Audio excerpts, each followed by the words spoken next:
Hello friends, welcome back to our channel. आज हम cover करेंगे टीडीएस और टीसीएस क्रेडिट में क्या चेंजेज आए हैं, क्या मेजर चेंजेज हैं इन प्रोविजंस ऑफ और TDS and TCS under new income tax act 2025। चलिए डिस्कस करते हैं through this PPT. In case आपको ये पीपीटी चाहिए होगा तो प्लीज़ कमेंट में अपना ईमेल आईडी मेंशन कर दे। मैं एंड ऑफ द डे जितने भी ईमेल आईडी आएंगे उस पे मैं आपको ईमेल्स कर दूंगा ये पीपीटी।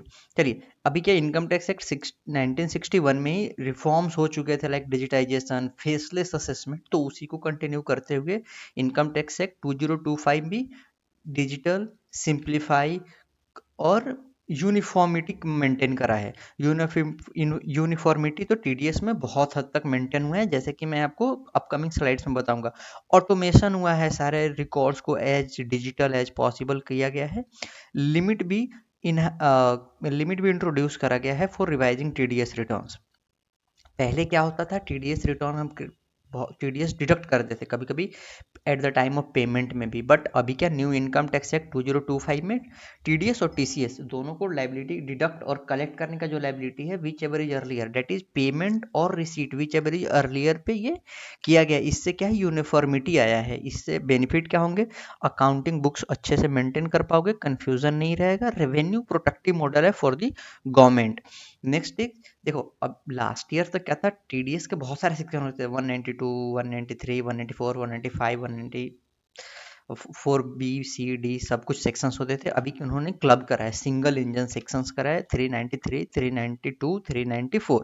अभी हम देखेंगे एक ही सेक्शंस, एक दो तीन सेक्शंस हैं for resident, non resident and for others, वो हम आगे देखेंगे।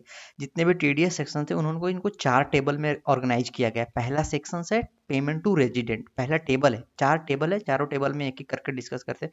पहला payment to resident, second is payment to non resident, third is payment to any person other than resident and non resident, and fourth table ये kind of negative list है, the the payment on which no TDS is applicable. So fourth number table है जो TDS के लिए exemptions है। तो कोई भी आप सेक्शंस पढ़ोगे, टेबल 1 2 3 का कोई भी सेक्शन, टेबल 4 आप प्रेफर करना मैंडेटरी है।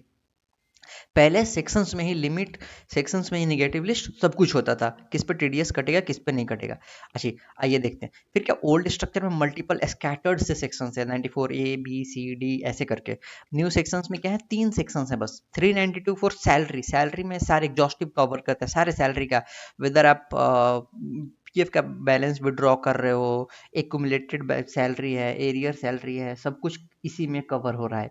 393 नॉन सैलरी से टीडीएस से रिलेटेड है। नॉन सैलरी टीडीएस मतलब कॉन्ट्रेक्चुअल पेमेंट, कमीशन, प्रोफेशनल फी और पेमेंट ऑन गुड्स 94 क्यू में जो होता है। और 394 में टीसीएस का प्रोविजन को अकोमोडेट करा है।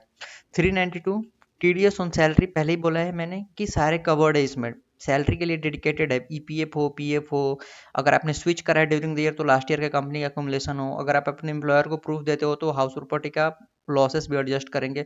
अदर इनकम का एक्सक्लूजन करना हो, आप अपने एम्प्लॉयर को डिक्लेरेशन दे सकते हो अपनी कंपनी में कि ये भी मेरा इनकम है ड्यूरिंग द ईयर, वो उसके बेसिस पे वो टैक्स ईयर में टीडीएस क्या डिडक्ट करेंगे। 392 में एज यूजुअल स्लैब रेट से ही टीडीएस डिडक्ट होगी, जो कि 12 लाख तक टैक्स एग्जेम्प्ट है।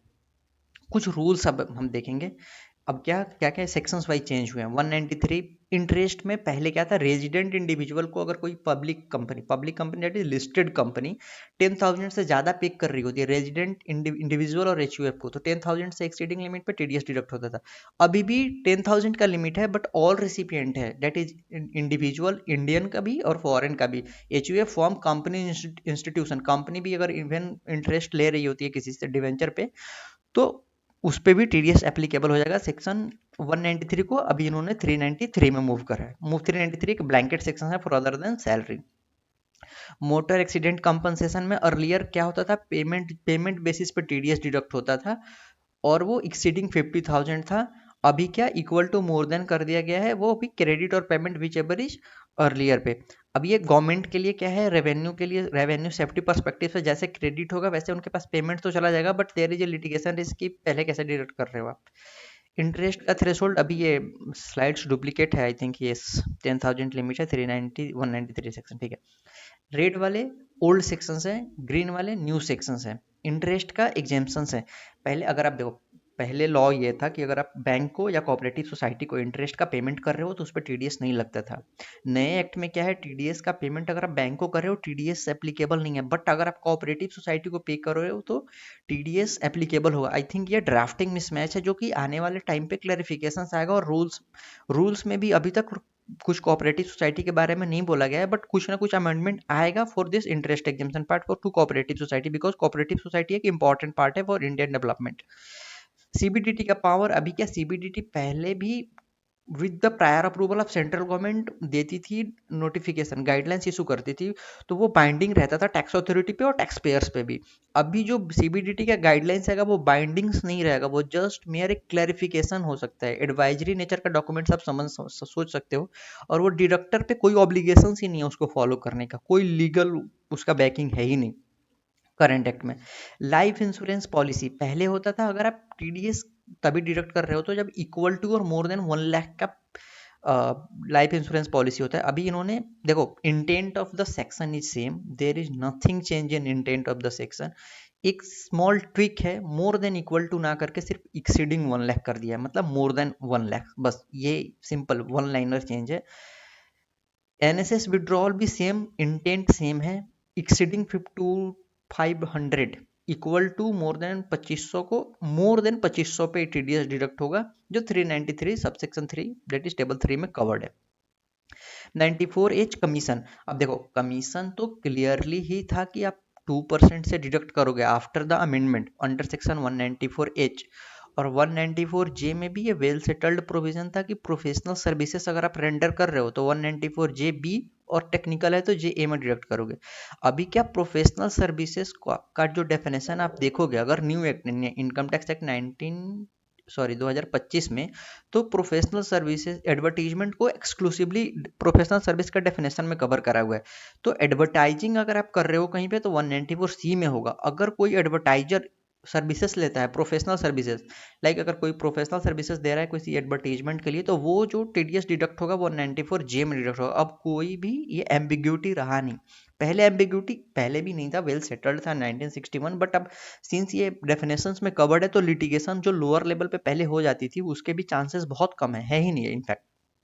अच्छा, रेंट में there is no change in intent, but अगर आप इंडिविजुअल हो, एचयूएफ हो, तो आपको टीडीएस डिडक्ट नहीं करना होता है। आप तो जनरल पब्लिक हो, आप टीडीएस क्यों डिडक्ट करोगे?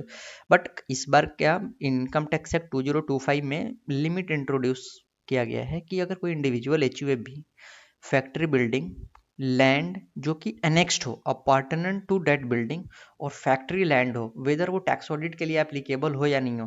टैक्स ऑडिट के लिए एप्लीकेबल हो या नहीं हो मतलब कि उसका टर्नओवर 50 लाख और 1 करोड़ का लिमिट एक्सीड कर रहा हो नहीं कर रहा हो, उसको टीडीएस डिडक्ट करके उसको गवर्नमेंट को पे करना रहेगा। टीडीएस के डेट में कोई चेंजेस नहीं आए हैं।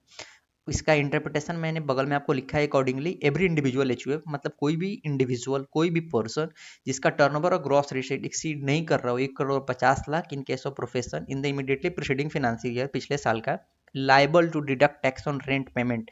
अगर आप इंडस्ट्रियल पेमेंट कर रहे हो तो आप इवन आपका टैक्स ऑडिट नहीं होता है, आपको टीडीएस डिडक्ट करना रहेगा।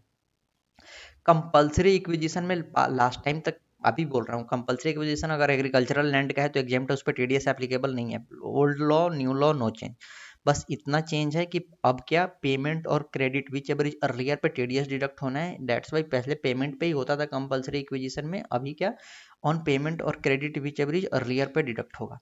लोअर डिडक्शन सर्टिफिकेट, पहले लिमिटेड सेक्शन थे 197 में, आप एसएससी को बोलते थे, एसेसिंग ऑफिसर को, कि मेरे पास पैसे जितने टीडीएस डिडक्ट हो रहे उतने लाइबिलिटी है नहीं, तो वो टीडीएस सर्टिफिकेट इशू करता था। बट सब्जेक्ट टू सेक्शन आप सैलरी के लिए ले सकते थे, इंटरेस्ट के लिए ले सकते थे, डिविडेंड के लिए ले सकते थे। अभी उन लोगों ने हर एक सेक्शंस के लिए बोल दिया कि आप ब्लैंकेट सेक्शन है, कोई भी सेक्शंस में आपको ऐसा लगता है आप एप्लीकेशन तो एसेसिंग ऑफिसर का सेटिस्फाइड है तो आपको इशू करे कि सेक्शन 395 हो गया अब नए सेक्शंस का।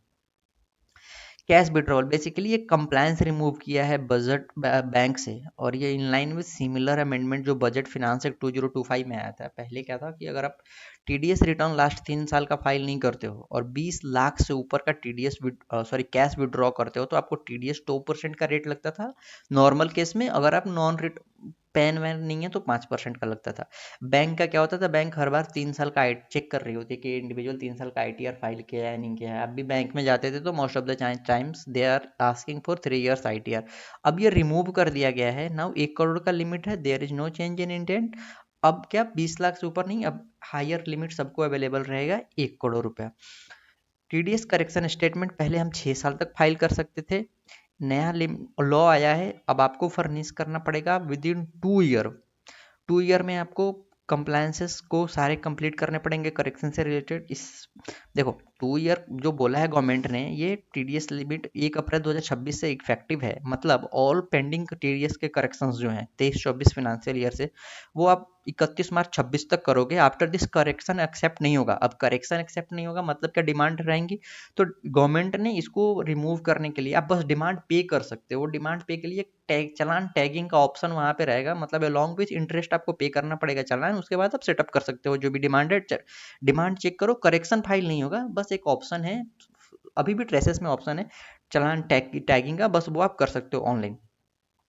देखिए नॉन करेक्शन तो भाई ऑडिट होगा, कंप्लायंस स्क्रूटनी होगा, पैन चालान का हमेशा मिसमैच रहेगा, टैक्स डिमांड एंड इंटरेस्ट हमेशा बना रहेगा, और बुक्स तो मिसमैच रहेंगे ही। TCS में भी सिमिलरली डेबिट और रिसीट पे करा गया है, कोई चेंजेस नहीं है TCS में। बस ये डेबिट और रिसीट पे और सिंगल 394 TCS के लिए फ्रेमवर्क रहेगा, whether is sale for goods, motorcycle, notified, scrap material, LRS और overseas tour package. So thanks for watching the video. Please हमें कमेंट में बताएं कैसा लगा, और आपको अगर PPT भी चाहिए इस स्लाइड्स के सारे, तो आप प्लीज़ कमेंट में बताएं। Thanks for watching the video. Thank you, bye bye.